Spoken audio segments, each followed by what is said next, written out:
RSS का जो agenda है अलग अलग तरीके से अलग अलग नाम से उठता है, कभी घर वापसी के नाम से,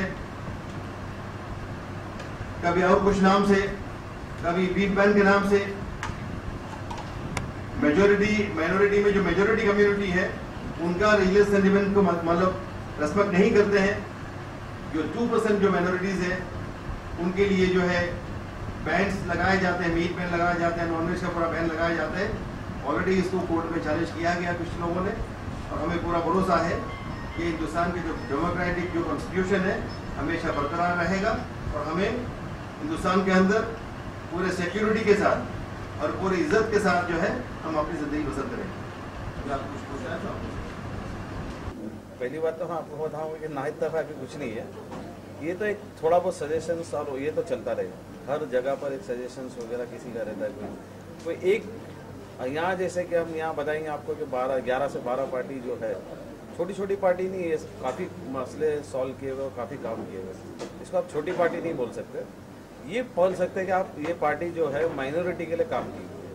माइनॉरिटी के लिए काम करने वाली पार्टी छोटी नहीं होती। और यहाँ जो अभी आपने जैसे बताया ना इत्तेफाकी, तो ना इत्तेफाकी नहीं थी, वो एक सजेशन था एक उनका। लेकिन ये हम उनको ये समझा रहे थे कि काफ़ी लेट हो गया है, आप लोग भी आए हुए कब से, और ये लेट हो गया है, उसका अपना हमने रिग्रेट भी किया, इनकन्वीनियंस हो गया आपको। तो इसके लिए कि ये क्या है कि हम आगे हम लोग जो मीटिंग करेंगे उसके अंदर ये सब डिस्कशन होगा। ये आज फिलहाल जो मैं आपको ये बताऊं कि ये जो फ्रंट जो फॉर्म किया गया है, यूनाइटेड माइनॉरिटी फ्रंट, जो सबकी मर्जी से सबके जितनी पार्टियों के जो जिम्मेदार लोग जमा यहाँ हुए थे, जो मौजूद थे, उनकी मर्जी से ये जो है यूनाइटेड माइनॉरिटी फ्रंट फॉर्म किया हुआ। ये बहुत ज़रूरी था, ये बहुत ज़रूरी था, क्योंकि ये हम एकजुट होके कोई भी इशू पे जो है हम अलग अलग, हमारी राय अलग अलग नहीं रहेंगी। अब के बाद हमारा जो रहेगा, हर कोई भी इशू है, किसको भी लेके, माइनॉरिटी इशू है या मुस्लिमों का, मुस्लिम हमारे कम्युनिटी का इशू है, ये सब इशू को पहले से हम लोग मशवरा करेंगे। और हमें ये कहा जाता है कि मशवरा जायज़ है शरिया के तौर पर, मशवरा करने में बरकत है। तो ये जो है मशवरा हम मिलके करेंगे, उसके ऊपर हम लोग जो है उसका सोल्यूशन निकालेंगे, और ना कि खाली हमको मुद्दा उठाना है या मुद्दा रेस कर दिया उसका कोई रिजल्ट लिया है। ये फ्रंट मिल के एक मुट्ठी बनेगी जो जिसमें ताकत ज़्यादा रहती है, उंगलियों से ज़्यादा एक एक करके अगर उंगली रहेगी और एक सब मिल के फ्रंट बनता है, मुट्ठी बनती है, तो उसमें ज़्यादा ताकत रहेगी। और ये हम लोग हर मुद्दे पे उसका जो है रिजल्ट आउट करेंगे, मतलब रिजल्ट निकालेंगे उसका, जो भी मुद्दा है। ये नहीं होगा कि मुद्दा उठाया जा रहा है और सब अलग अलग सबकी राय अलग रहेगी। अब ये हो गया कि राय एक ही रहेगी, और ये हमें फिर से ज़्यादा बंटवारा आपस में, हमको हम मुसलमानों को ज़्यादा कम्युनिटी या कोई भी माइनॉरिटी कमेटी है उनको ज़्यादा बांटना नहीं है।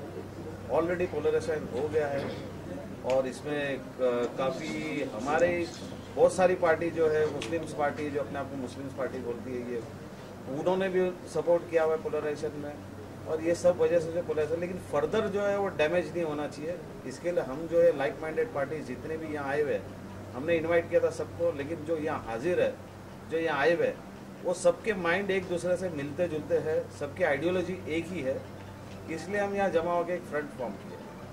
और ये फ्रंट जो है आपके बाद जो है एक ही राय पे, एक ही मशवरा करके मेजोरिटी जो डिसाइड करेगी उसके ऊपर हम फैसला लेंगे, उस तरह से इशू उठेंगे, उस तरह से हम हमारे जस्टिस मांगेंगे हर मुद्दे पे, और उसका रिजल्ट लेके आएंगे। सर, इस फ्रंट की बात करें तो ये फ्रंट ऐसा काम क्यों नहीं करता जो पूरे हिंदुस्तान को साथ लेके चले? ये क्या बात हुई कि खाली माइनॉरिटी के लिए किया जा रहा है ऐसा कुछ? ये एक शुरुआत है, इंशाल्लाह ये पूरे हिंदुस्तान में करेंगे, एक शुरुआत है। और सर, बीफ बैंड को लेके अभी किसी भाई ने सवाल उठाया था कि बीफ बैंड से यहाँ वो किया जा रहा है, सो जो गाय दूध देती है वो गायों को काटा जा रहा था बीफ बैंड के नाम पे, ऐसे कुछ कत्ल खाने चल रहे थे, उस पर क्या कहना है? एक मिनट सुनिए, हम लोग जो मुसलमान हैं वो गाय काटने के खिलाफ में है। हमने कभी गाय को काटने के बारे में कभी बात नहीं की। हमने बात की वो बैल और बछड़े की बात की। गाय की बात हम कभी नहीं करते। हम हिंदू धर्म का आदर करते हैं, और ये जो फ्रंट जो बना है, ये फ्रंट किसी धर्म के खिलाफ में नहीं है, ये डेमोक्रेटिक फ्रंट है, सेकुलर फ्रंट है, और ये पूरे देश में सबके साथ लेके चलेगा। जो हमसे जुड़ेगा उससे हम काम करेंगे। ये सिर्फ मुसलमान का नहीं है, ये अभी शुरुआत यहाँ पर आज हुई है, इसकी शुरुआत यहाँ पर हुई है और ये फ्रंट आहिस्ता आहिस्ता हिंदुस्तान के हर कोने तक पहुँचेगा। तो गाय के मसले पर एक बात यहाँ ये भी हुई है कि अगर ये कानून बन गया है कि यहाँ पर जो है बड़े क्या जो है कुर्बानी नहीं होगी, तो यहाँ पर कुछ लोगों ने ये बात भी रेज़ की है कि अगर इस तरह का कानून बन गया है तो क्यों ना मुस्लिम भाई बैल या बड़े की कुर्बानी ना करते हुए जो छोटे जानवरों की कुर्बानी करें। तो इस अलायंस के अंदर, इस इत्तेहाद के अंदर आज ये बात भी पेश की गई है, हम अपने भारतवासियों के तमाम जज्बात का एहतराम करते हुए ये बात कह सकते हैं कि हमने यहाँ पर किसी का अनादर नहीं किया है और किसी जज्बात से हमने खिलवाड़ नहीं किया है, बल्कि हम चाहते हैं कि देश में अमन और शांति पैदा हो और भारत का मुसलमान बलिदान देने के लिए तैयार है, बशर्ते कि हमें गले से लगाया जाए। सर, माइनॉरिटी के ऐसे बहुत से मुद्दे हैं जो आप फ्रंट के माध्यम से उठाना चाहते हैं? डिस्कस बहुत सारे इश्यूज है जो हम लोग उसके ऊपर मीटिंग करेंगे, बैठेंगे, डिस्कस करेंगे, उसको इश्यूज उठाएंगे। और इन्हें बनाने का मकसद ये है कि डिवाइड नहीं होना पड़ता। मेरा एक सवाल है कि आपने कितने पार्टियों को टोटल बुलाया था और जो पार्टियां नहीं आई है, जो नुमाइंदे नहीं आए XYZ, नाम मैं भी ले सकता हूँ, तो उनके लिए आपका क्या मशवरा है? उनको फिर से बुलाया जाएगा। एक सेकंड, हमने कितने को पहले बताइए, कितने को बुलाया था और कितने आए? उनको जो नहीं आ सके हैं हम फिर से कोशिश करेंगे उनको बुलाने के लिए। 12 आए हैं, 2 नहीं आए हैं, फिर नहीं आए। 14 पार्टियों को हमारा इनविटेशन था। ये आज की जो कन्वेंशन मीट था उसमें से 11 पार्टी मौजूद है, 12 पार्टी मौजूद है, 2 पार्टियां नहीं आई है, एक तो MIM और एक लोक विकास पार्टी। MIM के ना आने की वजह क्या है, मतलब क्या ये उनको पता है वजह, हमको नहीं पता है। बातें मत डालिए, उनको पता है क्यों अभी सॉल्यूशन लोगों क्यों नहीं आए, हमसे पूछेंगे मैं जब बोल रहा हूं उनसे पूछिए। आप सबके इत्तेहाद की बात कर रहे हैं, आप सबके इत्तेहाद की बात कर रहे हैं, एक मिनट मीटिंग में बुलाया, आप इत्तेहाद की बात कर रहे हैं कि सबको लेके चलेंगे और आप MIM जो सबसे बड़ी पार्टी है मुसलमानों की उभर के सामने आई है फिलहाल, और जो मुस्लिम MIM जो है वो मुसलमानों की सबसे बड़ी पार्टी उभर के सामने आ रही है, और जहाँ तक मुस्लिम इशू का मामला है तो हर इशू को वो लीड कर रही है, तो मतलब उसको ना बुलाना, अगर क्या उनको बुलाया गया था, आप उनसे पूछिए, उनको बुलाया गया था और उन्होंने आने से मना किया और आए नहीं। क्यों नहीं आए आप उनसे पूछिए बात। समाजवादी पार्टी भी मुस्लिमों को क्या आप कैसे बनाने के बाद आगे आप लोग MIM को सपोर्ट करेंगे? ये आपने जो कहा कि ये मुसलमान की एक बहुत बड़ी पार्टी है MIM, ये कोई अभी फिलहाल जो है मुस्लिम इश्यूज को लेके चल रही है बड़े पैमाने पर।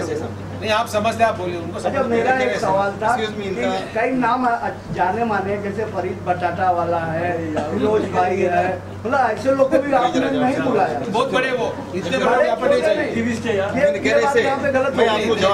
बड़े लोग की जरूरत नहीं है। एकदम छोटे लोग काम कर रहे हैं, बड़े लोग को बाद में बुलाएंगे। यहाँ पर जो है माइनॉरिटी पॉलिटिकल पार्टीज को बुलाए हैं, उसको नहीं बुलाया है। आगे पॉलिटिकल पार्टीज है, बाद में बुलाया जाएगा, पहले पार्टी। एक सेकंड, अरे भाई आपको बोला ना कि अगले टाइम पे उनको बुलाया जाएगा। वो चीज, अरे आप बात मोहम्मद अरे जल्दी करो तुम यार, जल्दी करो। जिनको मतलब आपने बोला कि हमने बुलाया, बाकी लोगों को क्यों छोड़ दिया? नहीं छोड़े नहीं है, छोड़ नहीं, राजनीति करना चाहते हैं। नहीं छोड़े नहीं है। राजनीति कर रहे हैं हम, एक मिनट सुनिए, हम राजनीति करने यहाँ पर जमा है, और जो सोशल वर्कर जो है ना NGO, उनको बाद में हम बुलाएंगे। अभी हम राजनीति कर रहे हैं, और राजनीति वो लोग नहीं आते हैं, वो अपना अलग काम करते हैं, वो उनसे पूछिए, हम जब जरूरत पड़े तो उनको बुला लेंगे। तो मतलब सामाजिक काम के नाम पे आप राजनीति कर रहे हैं, बाद में आप उनको बुला लेंगे। हाँ बिल्कुल, चलिए, खुश हो गए आप? देखिए, यहाँ जितनी पार्टियाँ आई हैं वो सब सियासी पार्टी है, बिल्कुल, और सियासी पार्टी का और भी काम होगा, लेकिन एक मकसद होता है इलेक्शन लड़ना। तो क्या ये माना जाए कि अभी जो 2017 का म्यूनिसिपल इलेक्शन आ रहा है बॉम्बे का, जो आम इलेक्शन होगा, तो उससे पहले की आपकी ये तैयारी एक्सरसाइज जो है उसको ध्यान में रख के है, क्योंकि एक नई पार्टी आकर के मुसलमानों के वोट पे कब्जा जता रही है और उसने दिखाया भी है। उसने औरंगाबाद इलेक्शन में 26 सीट लिया और औरंगाबाद म्यूनसिपल इलेक्शन 26 सीट लिया, जो हम सब जानते हैं। बाद में एक और आगे इंडिपेंडेंट 27 हो गए, 2 MLA उनके बने। तो क्या आप लोगों को लगता है कि मुसलमानों का वोट एक तरफ शिफ्ट हो रहा था, इसलिए आप सबको छोटी छोटी मार्क को जमा कर रहे हैं? आपका सवाल ही गलत है। हमने उनको भी दावत दिया है और हमको बड़ा फ्रंट बनाना है। एक मिनट सुनिए, जवाब तो सुनिए, एक मिनट। आप ये बात मत बोलिए कि उनके खिलाफ में हम खड़े, हम उनके खिलाफ में नहीं खड़े हैं। ये जो फ्रंट बना है तमाम मुस्लिम पार्टीज का फ्रंट बना है। उनको बाकायदा बुलाया गया, वो नहीं आए, तो आप उसको अलग सेंस में क्यों ले रहे? अगर हम उनको नहीं बुलाते तो आप भी सवाल करते कि आपने उनको क्यों नहीं बुलाया। और भी एक बार सुनिए, सियासत में कोई का किसी का भी दबाव परमानेंट नहीं होता है और टेम्पोररी नहीं होता है। ये कुछ सोने के बुलबुले की तरह आते हैं, बैठ जाते हैं। तो ये आप वो बड़ी पार्टी, ये बड़ी पार्टी, उसके पीछे लोग, बिल्कुल मत बोलिए। कांग्रेस एक जमाने में पूरी 67 ईयर्स तक राज की, अभी 44 MP उसके अभी है। तो बहुत दिन तक क्या किसका ऊपर का जो हिस्सा रहता नहीं है, खाली आते हैं। और हमको उनसे जेलसी नहीं है। हमने उनको बुलाया था, वो नहीं आए, ये उनका प्रॉब्लम है। अच्छा, अगर इलेक्शन के वक्त MIM को बुलाया गया था, वो नहीं आए हैं। एक सेकंड, MIM को आज बुलाया गया था, वो नहीं आए हैं। 1 अक्टूबर को हम हैदराबाद जा रहे हैं उनसे डिस्कशन करने के लिए, उनको शामिल करके ये बड़ा फ्रंट आपके सामने आएगा। एक सवाल छोटा सा था कि अगर MIM आपके साथ शामिल नहीं होती है और म्यूनसिपल इलेक्शन में अगर MIM का कैंडिडेट खड़ा हुआ है, तो क्या आपका फ्रंट का कैंडिडेट उसके सामने खड़ा होगा? एक मिनट, अभी वक्त बहुत दूर है, अभी 1.5 साल बाकी है। 1.5 साल में कुछ भी हो सकता है। अच्छा, एक बात ये बताइए कि मुसलमान का सबसे बड़ा मुद्दा आपको क्या लगता है जिसको जो है सॉल्व करने के लिए आपको काम करना है? अभी हम लोग पहले बैठेंगे फंडामेंटल राइट्स, फंडामेंटल तो बिल्कुल है। बैठने के बाद में हमारा मंशूर तैयार करेंगे, हमारा कॉन्स्टिट्यूशन तैयार करेंगे, मुद्दे तैयार करेंगे और अगली प्रेस कॉन्फ्रेंस आपको सब। आज का दिन एक फॉर्मेशन का था, एक नाम देने का था, वो काम हमारा हो गया। अभी अगला काम आहिस्ता आहिस्ता होगा और हर काम में आपको बुलाएंगे। और आप लोग जो इंटरेस्ट दिखा रहे हैं वो अच्छी बात है। शमशेर भाई, मेरा एक सवाल है। अभी आपने कहा, अख्तर भाई एक मिनट, अख्तर भाई प्लीज, ऐसा नहीं है। हाँ बोलो। आज ये प्रेस कॉन्फ्रेंस का उद्देश्य क्या? प्रेस कॉन्फ्रेंस का उद्देश्य ये था कि हम ये जो है ना, आज जो कन्वेंशन मीट बुलाए हुए इधर, और ये कन्वेंशन मीट ये है कि ये कन्वेंशन मीट में ये डिसाइड करना था कि हमें एक फ्रंट बनाना है। मतलब ये जितनी भी हमारी जो पार्टियां थी, जो माइनॉरिटी कम्युनिटी की या मुस्लिम कम्युनिटी के लिए जो भी उनके वेलफेयर के लिए काम कर रही है, या उसके साथ जो अन्याय हो रहा है, जो इनजस्टिस हो रहा है, या जो उनको अवेयर कराना है कि भाई क्या फैसिलिटीज़ है उनकी अवेलेबल, ये सब चीज़ें, एजुकेशन का मैटर है, हर चीज़ के लिए ये अवेयर करना है। तो ये हर पार्टी जो है वो इशू सेम रहता था, कॉमन कॉज रहता था, इशू सेम रहता था, लेकिन अलग अलग वे से, हर रास्ते अलग अलग वे से जा रहे थे। इसको हमको जोड़ना था। जोड़ के हम लोग जोड़ के मशवरा करके जाइए, एक इशू आया नया या जो पिछला इशू है उसके ऊपर मशवरा करके जाइए, तो इसमें एक हित रहेगा और उसके अंदर जो है वो सही भी जाएगा। और उसका हम लोग मिल के जो अगर करेंगे, उनका जो भी है रिजल्ट लेंगे हम, तो वो रिजल्ट अच्छा आएगा।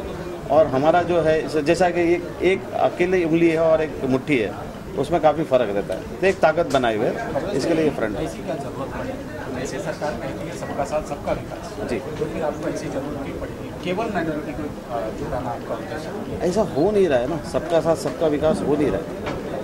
ये जो चीज़ें हो रही है आज माइनॉरिटी कम्युनिटी या मुस्लिम कम्युनिटी के जो अगेंस्ट में जो ये सब चीज़ें हो रही है, मतलब आज हमको ये बताया जा रहा है कि आप क्या खाओ क्या नहीं खाओ, या हर चीज़ जो है हमारी जो बैन की जा रही है, एजुकेशन के अंदर हमारे इंटरफेरेंस किया जाता है। रिजर्वेशन जो है, रिजर्वेशन का मामला है, जो कि इसके पहले जो गवर्नमेंट थी, कांग्रेस गवर्नमेंट थी, वो टाइम पर उन्होंने 5% रिजर्वेशन इन एजुकेशन रखा हुआ था। एजुकेशन हमारे लिए बहुत ज़रूरी है, हमारी कम्युनिटी के लिए बहुत ज़रूरी है। अगर एजुकेशन नहीं होएगा हमारी कम्युनिटी के अंदर, तो सबका साथ सबका विकास, ये कहावत पूरी होएगी नहीं, ये स्लोगन पूरा ही नहीं होएगा ना, उसके बगैर ये अधूरा रह जाएगा। सर आपसे जानना चाहेंगे जी जैसे सरकार का स्लोगन है सबका साथ सबका विकास, तो सरकार जब कहती है कि हम लोग मिल बैठ के, अगर कोई खामियां हैं कोई कमियां हैं, हम लोग मिल बैठ के चर्चा करेंगे और उसका सॉर्ट आउट करेंगे, तो आप लोगों ने सरकार के साथ बात करने के बजाय इस तरीके का रास्ता अपनाया, क्या sir?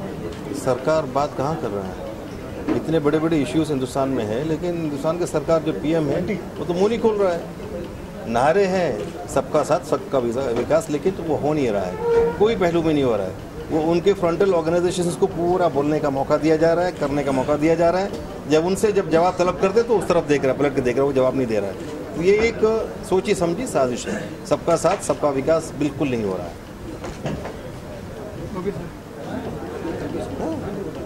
On education, wait a question anyone, we have all four from the same group. आपकी बात चाहिए ना, और यहाँ पे था तो महिला समस्या पे कौन सा रोल लेके ये संगठन काम करेगी? I think on education, because you know in every sector wherever education is not there, light is not there.